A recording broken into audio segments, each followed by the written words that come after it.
This conference will now be recorded. So, good afternoon, everybody. I hope all of you are doing well. Today's dermatology class is on fungal infections.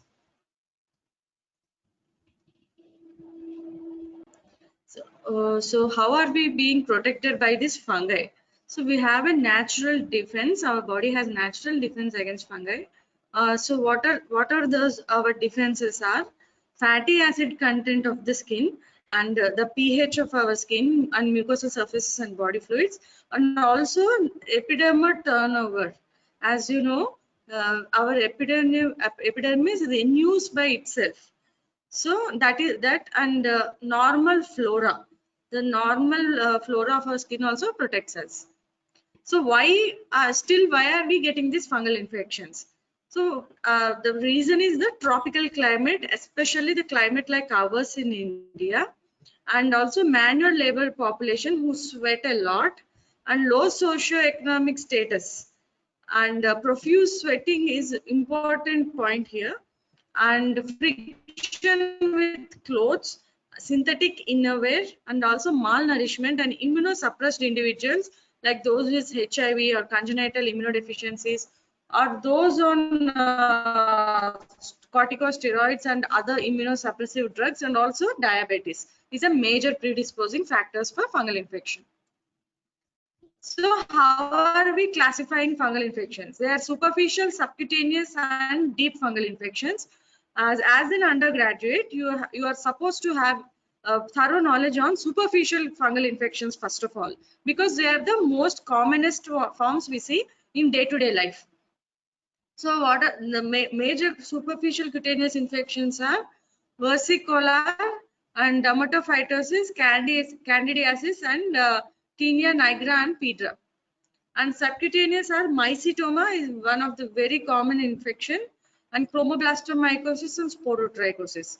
And also next, coming to the systemic infections are histoplasmosis, and candidiasis can also be systemic. And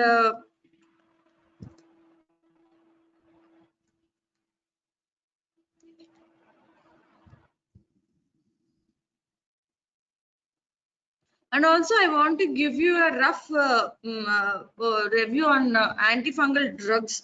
I mean, I'm sure all of you have come across antifungal drugs in your pharmacology itself, but this will be a small introduction for you so that you can understand the topic well later. And there are antifungal effects like amphotericin B, and which is a polyene, and also there is ecocardins, and heterocyclic benzofurans are one important classification, because greaseprofulvin is we commonly use greaseprofulvin, and also antimetabolites like fluocystocin. Of these, we use only greaseprofulvin very commonly. In the next, coming to azoles. Now azoles are very important classification of drugs, like imidazoles, like cotrimazole, meconazole, oxyconazole. These are available topically, and also ketoconazole. Ketoconazole is also available topically. And next, coming to the triazoles, like fluconazole, itraconazole, voriconazole, posaconazole. These are very commonly used antifungal. So azoles are one group you have to remember. And next is allylamine like terbinafine. This is also very important and most commonly used. And there are so many other topical agents nowadays, like all these like many other drugs mentioned, like benzoic acid, cyclopirox, sodium thiosulfate. So all these are also used.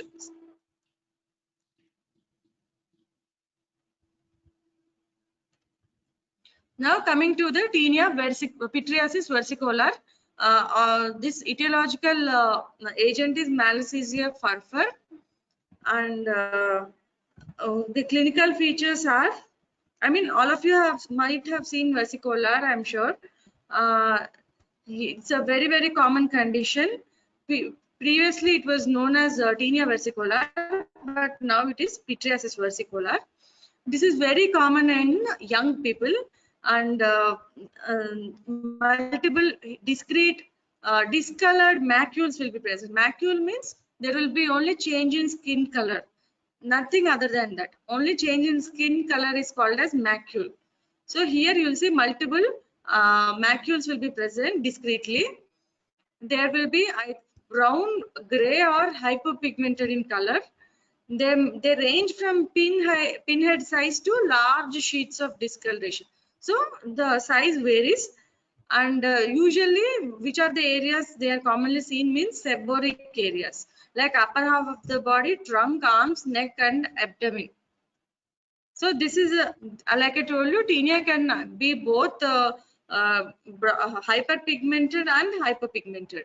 Over the left side, you can see hyperpigmented type of versicolor. See here, you will see well-defined macules with fine scaling is present.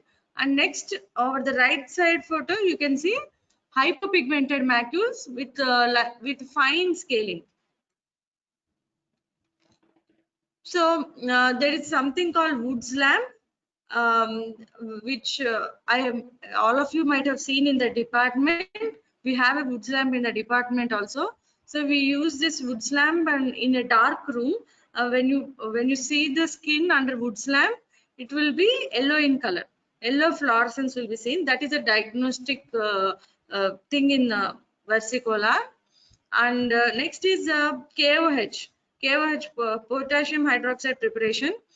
And in this, we take a cellophane tape and we attach it to the skin and strip it off. And then you put it over a glass slide and add a drop of KOH and look under the microscope. You can see spaghetti and meatball like appearance. So there is coarse mycelium fragmented to short filaments, and up to 2 to 5 microns wide and 2 to 5 microns length, together with spherical thick-walled yeasts. So these thick-walled yeast spherical ones are meatballs, and the coarse mycelium which is fragmented is like spaghetti. So spaghetti and meatball appearance that is why the name it was coined in that way. So this is a Wood's lamp under, if you see in a dark room under Wood's lamp, this is what you will see, like a pale yellow fluorescence will be seen. And then here in the picture you can see this grapes like bunch is the what thick wall is, and the other you can see the fragmented mycelium, that is the spaghetti. So spaghetti and meatball appearance. So what is the differential diagnosis? So anywhere where there is change in skin color is differential diagnosis for versicolor, any condition with change in skin color like vitiligo or pityriasis rosea, and also erythrasma, melasma, all this. So how are you going to treat versicolor? So the topical like ketoconazole or cotrimoxazole or miconazole or selenium, all this can be applied topically twice a day. And also oral single dose of fluconazole 400 mg will work well, or ketoconazole 200 mg daily can also be given. But nowadays we are not giving ketoconazole because of the side effects it is having, like gynecomastia and all. So we are avoiding ketoconazole. So fluconazole is what we give in daily practice, 400 mg stat dose. And griseofulvin and others are not effective in versicolor. And the change in skin color will take many weeks to fade out, and to return to normal it will take a long time, but the scaling will definitely disappear immediately after treatment. And this will reoccur if the reason why this is occurring is not taken care of. You will repeatedly see versicolor. That is, so what are we going to do is we have to minimize the sweat. Frequent washes and is important. Also, for men, we ask them to wear full sleeves vests. Full sleeves vest, they will help in absorbing sweat under the shirt. So full sleeves vests are encouraged. And also, like I told you, like frequent washing and all. Next, coming to the Pityrosporum folliculitis caused by Malassezia furfur. This is commonly seen in teenagers or young adults males. Clinical features are itchy papules and pustules, which are scattered on the shoulders and back. And the treatment is oral itraconazole or ketoconazole or fluconazole shampoos can be seen. See, this is Pityrosporum folliculitis. This is very important because you will easily get confused with acne. It looks so similar to the acne as like you can see in the picture. And next is Tinea nigra palmaris. This is caused by Exophalia wernickeii. Here, superficial, this is infection of palms. You will see pigmented brown or black macules, which are non-scaly. And the treatment is topical ketoconazole, benzoic acid compound, thiabendazole can be used. 10% thiabendazole suspension. So this is the picture, dark colored macule over palms. And next is black pedra caused by Pedreria horte. And here you'll see hard, dark, multiple superficial nodules which are firmly adherent to the hairs of the scalp or beard or mustache or pubic area, and the hair can get fractured very easily. So it's easily breakable hair will be seen. And the treatment is shaving and cutting of hair, and followed by using of terbinafine is effective. And next, coming to the white pedra. So in black pedra, like I said, the nodules which are attached to the hair are black in color, whereas in white pedra, here you will see soft white, gray or brown nodules over the same areas. And here also the hair shaft is weakened and breaks. The same shaving and the topical antifungals like azole and Elilamines can be used. So this is a picture. Here you can see white pedra on your left side. See, white nodule is present on the shaft of the hair. And next in the right side picture, you can see black pedra. There you will see black nodules present over the shaft of the hair. Next, coming to the king of all the fungal infections, that is the dermatophytosis. So this is like the bread and butter to the dermatologist because they are most commonly seen. And there are 3 genera. I'm sure all of you are aware: Mycosporum, Trichophyton, and Epidermophyton. They can be zoophilic, anthrophilic, or geophilic. So these thrive only on the dead keratinized tissue. So that is why the dermatophytes are usually they are limited to the stratum corneum. Usually they don't go below stratum corneum. So why? Predisposing factors are like I told you, poor hygiene, malnutrition, immunosuppression, diabetes, and Cushing syndrome. So they are keratophilic organisms, and they reside in the top layer of the skin because it contains a protein called keratin. So it survives on that keratin, and this the superficial layer of the skin, when dry, when dry, it allows the fungus to stay on the surface, and it prevents them from piercing it. But when the surface of the skin becomes moist, it will become very porous. So this fungi will be sucked in like sponge. So that is why people who sweat a lot are very prone to develop infections, because continuous sweating will make the skin porous. So depending on the anatomical site, the name of this infection changes. Like if it is head, tinea capitis, faciae on face, and barbae on beard, corporis on body, and gluteal folds and groins. Infection is tinea cruris, and when it affects palms, we call it manum, soles, pedis, and nails, angum. So tinea capitis is very common, especially in children. The hair shaft is invaded by dermatophytous fungi. It's very rare in after puberty. Why? Because only seen in children, not after puberty. Why? Because the sebum is fungistatic. It protects us from fungal infections, and there is a wide spectrum of from Small dull. Hello. Anybody wants to add something? Okay, I can continue, right? Okay. So the wide spectrum from non-inflammatory to inflammatory lesions are seen, and hair loss will also be seen in all types of tinea capitis. So mainly it's non-inflammatory and inflammatory divided into these two types only. And it can be endothrix or ectothrix infections. Means the infection of the spores where they are lying, depending on that it is either endothrix or ectothrix. Means either inside the hair shaft or outside the hair shaft. So there are 4 types of tinea capitis: grey patch, black dot, favus, and chirion. The non-inflammatory black dot and grey patch, these two types are, like I told, non-inflammatory types. And here breakage of hair will give that black dot type of appearance. There will be patchy alopecia with numerous broken hairs will be present, and also it will be dull grey in color. Here there won't be inflammation, and in wood slump you can see green fluorescence. See, this is non-inflammatory.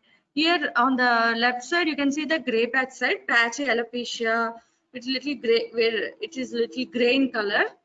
And over the right side, because of the breakage of the hair follicles, you can see the black dot type of appearance. And next, inflammatory type, chirion.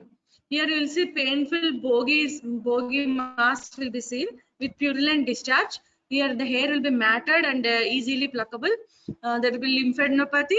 Sometimes superadded bacterial infection might also be present. And once it heals, there will be scarring will be present. See, what is the difference between scarring and non-scarring alopecia means? Once there is scarring means you will not see hair there. If it is non-scarring means you can later hair will develop in that area, but in hair in scarring alopecia the damage is irreversible. So this is a picture of chirion, inflammatory bogey mass.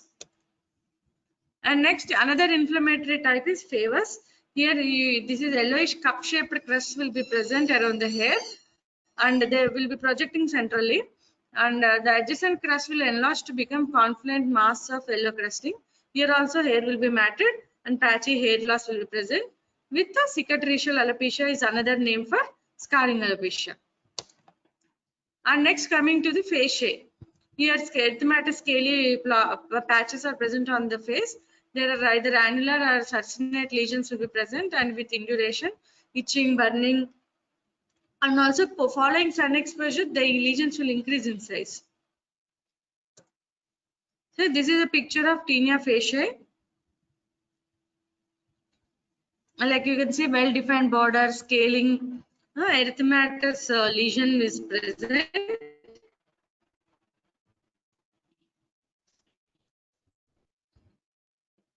Next is tinea barbae, that is affecting beard and mustache areas. There is invasion of coarse hairs here, and this is usually seen in adult males, very highly inflammatory condition. The hairs of this beard or mustache will be surrounded by inflammatory papulopustules with oozing and crusting, and they are also easily pluckable. Tinea barbae takes a really long time to go. So this is a picture of tinea barbae, inflammatory, and you can see the small pustules in the picture. And other erythematous lesions are also present with pustules, and small crusting is also present.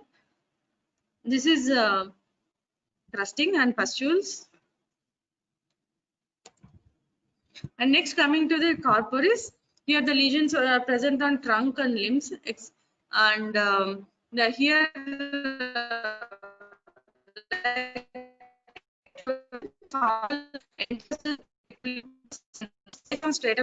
enters the it will once on it stays on corneum, skin becomes very moist, it gets sucked inside and spreads centrifugally. Always tinea spreads centrifugally. That is why central clearing is seen. And also this second wave of centrifugal spread from original site also occurs in formation of concentric rings. this second wave of centrifugal spread leads to the concentric ring type of lesions. Because of this local immunity, this fungus always runs centrifugally, and we'll see central clearance. That is because of the local immunity. See here, you can see the picture. The center is clear, and you can see ring type of lesions. Why? Because of local immunity, like I said, there will be clearance here, and the fungus always runs centrifugally. So the classic lesion is always annular lesion with central clearing, and this plaque is studded with papilla vesicles or over the periphery, and polycyclic appearance is also seen in advanced infection. Why? Due to incomplete fusion of multiple lesions. The sites are waist, under breast, and abdomen and thighs. These are the most common areas.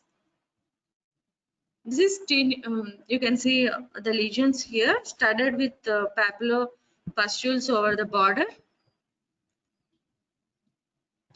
And psoriasis can also mimic, but we can very easily differentiate depending on the KOH and all. It's very easy. Clinically also, it's very easy because psoriasis will have micaceous scales which won't be present, and also tinea has central clearing. So that way, even clinically, it's very easy to differentiate. Next, coming to the dermatophytosis of groin region, that is tinea cruris. It's very itchy condition. Similar plaques will be, erythematous plaques will be present with well demarcated margins, especially extending from groins to the thighs. Here the scaling is variable and occasionally may mask inflammatory changes. So this is a picture of cruris. You can see a well-defined border with scaling, erythematous border with scaling is present, extending from groins to the thighs. And next, coming to the tinea manum, which is affecting arms. And there are two varieties, inflammatory and non-inflammatory. Obviously, inflammatory will be vesicular and very itchy. And non-inflammatory is dry scaly type.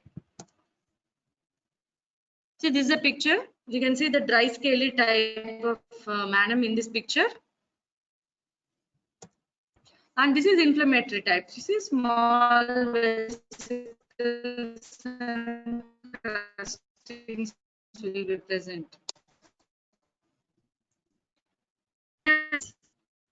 Those who wear ill-fitting. Now coming to the teaching shoes, and also wearing shoes for really long time, that will are very common. Peeling and maceration and fissuring will be there, affecting the lateral toe clefts, and also it spreads to the undersurface of the toes. Here also two varieties, dry scaly type, which is called as moccasin foot, and also vesicular itchy type, that is the inflammatory type. So here you can see in picture, see the tinea plaque type of lesion is also present here with scaling and erythematous papules, and here you can see the maceration. This is the dry scaly moccasin type, which is diffusely present. So how to prevent?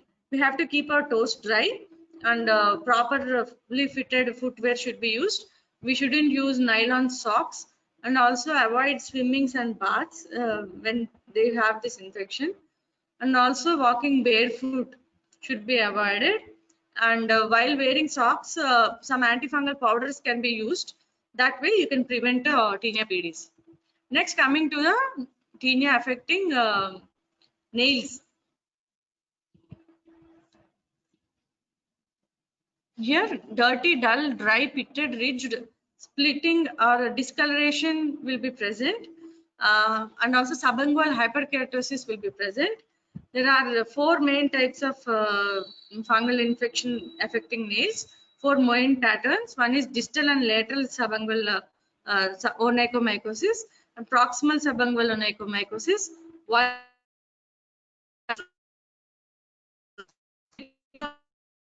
from the depth and pattern of involvement, these four types are divided. So this is distal and lateral. Like you can see, distal and lateral side is affected. There will be discoloration present. You can see here, this is a DLSO type. And this is superficial, this is proximal subungual onychomycosis. See here, this is the proximal part. This proximal part is affected here. And this another point to add in this proximal subungual onychomycosis is mostly seen in HIV patients. So whenever you see this kind of presentation, first we should think of HIV. And another is superficial white type. The entire nail plate is whitish in color. This is dystrophic. Like you can see discoloration, also see thickening of the nail plate, and breakage can be seen. Subungual hyperkeratosis is seen. See this natural angles are lost. And treatment of all these types, all types of skin infections, topically you can use ketoconazole, cotrimazole, and meconazole or terbinafine, or also the newest is liluconazole, which we are using. They are present either in lotions, creams, powders, or gel forms. All these in any form they can be used, but we prefer using creams and gels, especially if it is the intertriginous, like the groin folds and all. Gels are next, coming to the oral. How oral we give glycophalvin. See, in tinea capitis, which usually affected in children are affected, glycophalvin is the drug of choice, 250 mg BD. And in other forms of tinea, either terbinafine 250 OD or itraconazole 200 mg OD can be used. These are more effective. And for duration, capitis requires 6 weeks of treatment. Facial 4 weeks minimum treatment. Require 4 weeks treatment. Corporis might require 4 to 6 weeks of treatment. Nails always take a lot of time to get treated. Minimum 2 months of treatment is required for fingernails and 3 months for toenails. Also, Manam and pedis will take 6 to 8 weeks. Tinea angum, like I told you just now, 3 months for fingernails, 2 months for fingernails, and 3 months for toenails will be sufficient actually, but it can be extended depending on the patient. And 8% cyclopyroxalumin lotions will be present, which we can use as drops for nails. And also amorphine nail lacquer is present. You can apply like nail polish. And also pulse therapy. There is some specific nail infections. Here terbinafine 250 mg will be given BD for 1 week in a month. And itraconazole will be given 200 mg BD for 1 week in a month. Like that, 3 pulses for fingernails and 4 pulses for toenails will be sufficient to get good results. So for any treatment to work, first compliance of the patient is very important, and also general measures are also very important.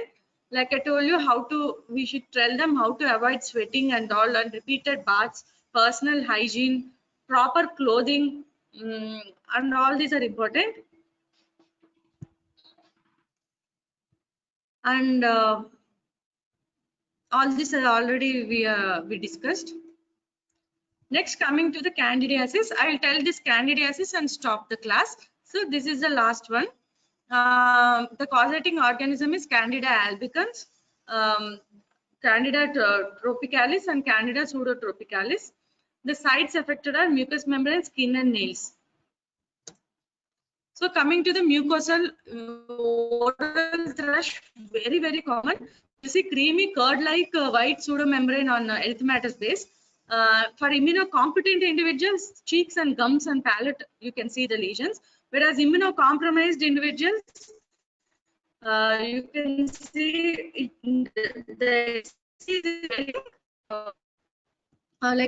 it's more severe in compromised individuals. From extension to pharynx or esophagus is also seen, and also ulcerative lesions will be present. Coming next, angular stomatitis type of picture can also be seen where the soreness is present in the angles of the mouth. See, this is the oral thrush, like it's see white curd-like pseudomembrane on erythematous base. You can see tongue and palate, and this can also affect vagina. So it's called vulvovaginitis. Itching and thick curdy discharge is a creamy curdy discharge is seen here. And if in males, it is belnoprostatitis. Tiny papules on glans penis is seen after intercourse, and it evolves as white pustules or vesicles and ruptures. Also, fissures can be seen on glans penis, especially in diabetes. So, if you see radial fissures on glans penis, we can ask them about the diabetic and the history of taking diabetic medication, whether they're properly taking it or not. And also vulvovaginitis is seen in conjugal partners, means if these two are interlinked, we have to treat both partners. One is having prostatitis also, you should treat the partner also. See, this is a picture of prostatitis. See, radial fissures can be seen in the picture, and this is vulvovaginitis. Like I said, it is very itchy and mm, like creamy discharge is present. And also there is something called flexural candidiasis, where there is erythema and maceration of the folds, like the axilla, groins, and web spaces. This can occur in children, especially in napkin rash, where the pustules will be present with irregular border and satellite lesions. This is diagnostic of this candidiasis in napkin area. So this is a picture of maceration of seen between the toe clips. This is a picture of candidiasis in babies. So, like you see, the folds are involved. And also candidiasis can also affect nail. We call it as paronychia. In chronic paronychia, swelling of the nail fold with discharge and pain is present. This is very chronic and very recurrent condition. And sometimes the superadded bacterial infection will also be present. Who will get chronic paronychia means those who do household work, especially the housemaids or the housewives, and also those who are involved in wet work will have chronic paronychia. There is a destruction of nail plate is also present. See, the difference between the tinea nail infection and candidial nail infection mainly is tinea never affects this proximal nail fold. Sorry, this tinea will never affect the proximal nail fold, this area. This area, erythema, swelling, and discharge of pus is seen in candidial infection only. Tinea only affects the nail plate. And coming to the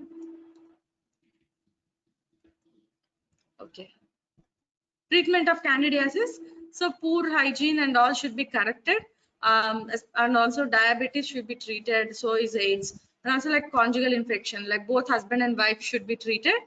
And also topical, we have cotrimazole, meconazole, and ketoconazole, and also cycloperox. Oral ketoconazole works well, and itraconazole also works well. Here terbinafine is useless in candidiasis. Terbinafine only works against dermatophytes, but itraconazole is working on both, so is fluconazole.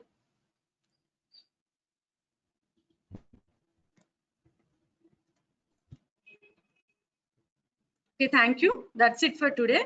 Next time we can discuss about subcutaneous and deep infections. So today we discussed about superficial cutaneous fungal infections like versicolor, mainly dermatophytes, candidiasis. These are the main three things you have to remember. And if there is any doubts, you can ask me.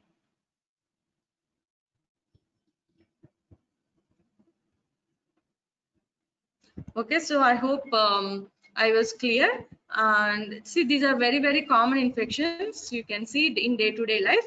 So when you see, if you remember a few points, at least it will be useful for you. Okay, then, thank you.